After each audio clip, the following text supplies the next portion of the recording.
Bonjour à toutes et à tous. J'espère tout d'abord que vous allez bien, que tout se passe bien depuis ce confinement, que vous êtes en bonne santé et que vos proches le sont également. Euh, Depuis le 14 mars, ça fait déjà 10 jours, tous les restaurants ne peuvent plus accueillir de public. Mais on ne sait pas encore combien de temps ça va durer, mais ça va durer encore quelques jours ou peut-être quelques semaines sûrement même. Mais il est très important de continuer à exister dans la tête de vos clients, de votre communauté, bref, via vos réseaux sociaux. Deux solutions se sont offertes à vous, soit la fermeture totale, soit une fermeture avec la possibilité d'assurer un service de click and collect et de livraison. De toute façon, quel que soit ce que vous avez décidé de faire par rapport à votre restaurant, il faut garder ce contact avec vos clients.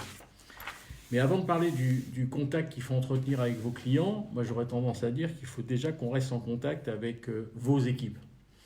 D'abord prendre de leurs nouvelles, réfléchir, profiter de ces moments de confinement de chacun peut-être pour réfléchir à la réouverture. Non pas à quelle date on va réouvrir, mais est-ce qu'on change des choses?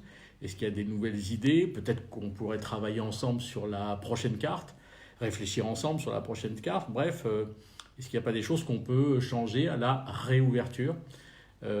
Et ça, c'est bien d'y réfléchir avec vos équipes, de les consulter et puis d'écouter ce qu'ils ont à vous dire parce que je pense qu'ils ont plein d'idées. La deuxième chose, c'est qu'il faut évidemment informer vos clients de ce que vous faites ou ce que vous ne faites pas. Des restaurateurs n'ont pas informé leurs clients que la vente à emporter, le click and collect continue à fonctionner. D'autres n'ont pas informé que la livraison fonctionnait. Bref, il faut les informer de ce que vous faites ou de ce que vous ne faites pas. Si vous êtes en fermeture totale, il faut le dire. Et puis leur expliquer tout ce qu'on va voir ensuite. Et puis, évidemment, rester en contact avec vos clients, c'est les sécuriser. Alors, les sécuriser, vous pouvez faire du social aussi et du sanitaire en disant que vous, pendant cette période, vous protégez vos équipes. Les Français sont de plus en plus sensibles à ce genre de discours. Vous pouvez les sécuriser en disant que vous êtes très précautionneux concernant l'hygiène et la protection de vos équipes pendant les préparations de click and collect et ou de denrées à livrer. Et ça, il faut le montrer en vidéo. N'hésitez pas à le montrer en vidéo. Filmez-vous en train de nettoyer du matériel, filmez-vous en train de prendre des précautions avec des gants en préparant les sacs, en préparant les produits à livrer ou à click and collect. Expliquez que vous n'acceptez pas d'espèces, que vous n'acceptez plus d'espèces pendant le click and collect. Bah oui, parce que l'espèce, c'est la manipulation. Et puis, vous pouvez, si des clients vous payent avec une carte bancaire, montrer que vous nettoyez régulièrement le TPE, que vous avez des gants, que vous respectez les distances au sol, ce qu'on appelle la distanciation sociale, quand un consommateur vient chez vous emmener un produit, ou quand le livreur d'ailleurs vient chez vous pour emmener le produit. Alors, sur les réseaux sociaux, moi j'aurais tendance à dire qu'il ne faut surtout pas stopper les publications et les posts. Vraiment pas. Qu'est-ce qu'on pourrait faire? Alors d'abord, on pourrait avoir des posts recettes. Recettes que vous suggérez, recettes que vous venez d'inventer, ou recettes que vous voulez tester d'ailleurs auprès de vos clients. Mais en parlant recettes, je me demande s'il ne faut pas, et d'ailleurs des grands chefs et des grands pâtissiers commencent à le faire depuis quelques jours, des live recettes. Je m'explique, filmez-vous en train ou qu'un chef de votre équipe le fasse, en train de faire une recette en direct. Il ne faut pas qu'elle soit trop longue, bien évidemment. Philippe Conticini l'a fait sur Instagram. Un ex-top chef, je parle de Victor Mercier, l'a fait également. Bref, des live recettes, d'abord ça permet d'apprendre des choses vis-à-vis de vos clients, de vous voir cuisiner, avec toutes les précautions évidemment, et puis surtout de transmettre un peu votre savoir-faire à vos clients pour qu'ils le refassent chez eux peut-être. Qu'est-ce qu'on peut faire aussi avec nos clients? On peut organiser des jeux et des concours. Alors ça, ils vont beaucoup aimer, parce qu'il y aura quelque chose à gagner, ça va les occuper, puis c'est ludique.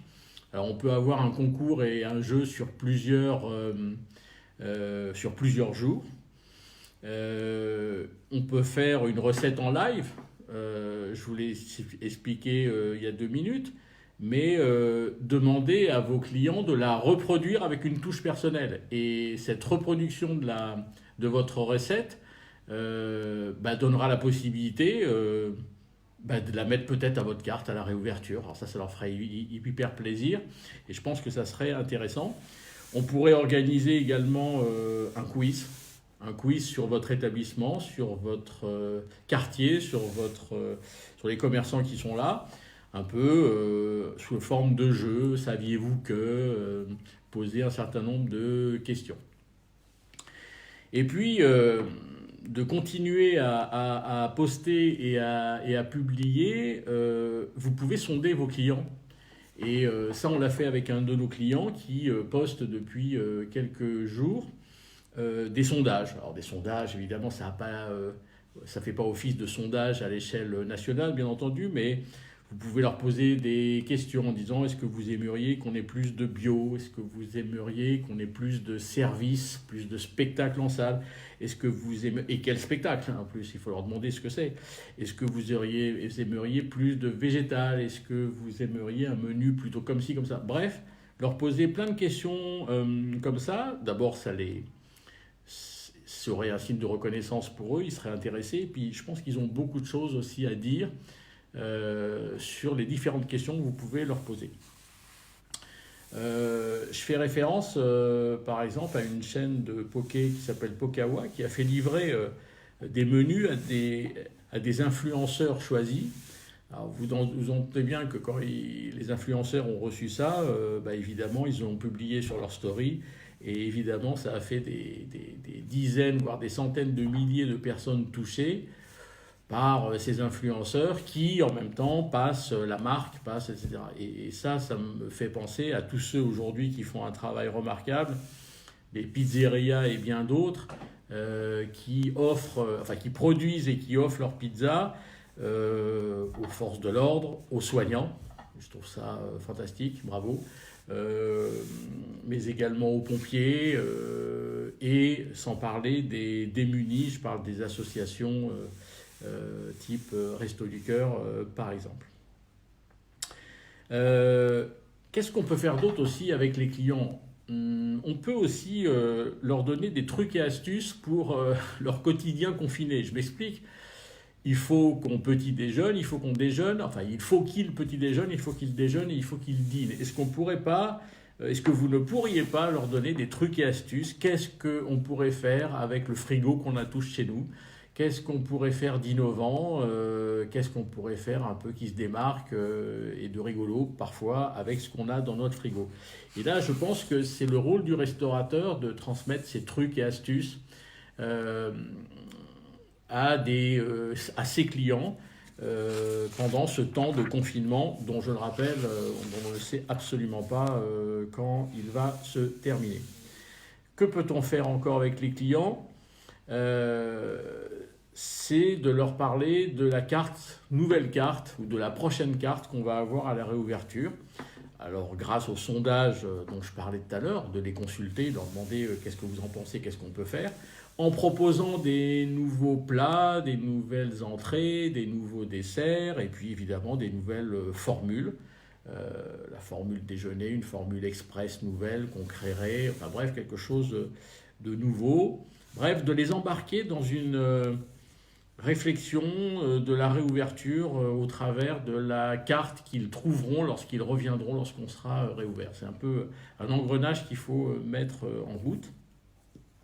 Et puis rester en contact avec ses clients, ça peut être aussi ce qu'on appelle storytelling, c'est-à-dire raconter, faire un peu un feedback et de raconter un peu votre histoire, l'histoire de l'établissement, depuis quand il est ouvert, des anecdotes, des célébrités qui sont peut-être venues dans votre établissement, partager des photos, en leur demandant d'ailleurs de partager eux-mêmes des photos des bons moments qu'ils ont passés chez vous. Bref, de se raconter nos histoires, aussi bien les leurs que celles de l'établissement. Et ça, je pense que ça va beaucoup les intéresser. Et puis, rester en contact avec les clients, c'est en plus de s'amuser, d'être ludique, etc., on peut être très sérieux et rappeler nos engagements, rappeler nos valeurs. C'est le moment effectivement de leur parler de qui on est, quelle est notre philosophie, quel est notre état d'esprit, quelles sont nos valeurs. Et c'est à ce moment-là qu'effectivement vous pouvez caser le fait que vous alimentez les soignants, vous alimentez les forces de l'ordre, vous alimentez les plus démunis. J'ai vu un restaurateur dans les premiers jours qui a offert toutes ses matières premières pour éviter de les jeter. Ça, c'est un geste admirable qui va dans l'anti-gaspi dont on parle beaucoup.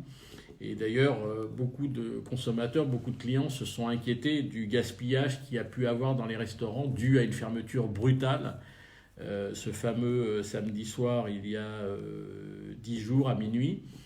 Et je trouve très très bien d'avoir donné ces denrées brutes, ce qu'il y avait dans les frigos qui avaient une DLC courte, parce que, et de le dire, parce que ça permet aux consommateurs effectivement de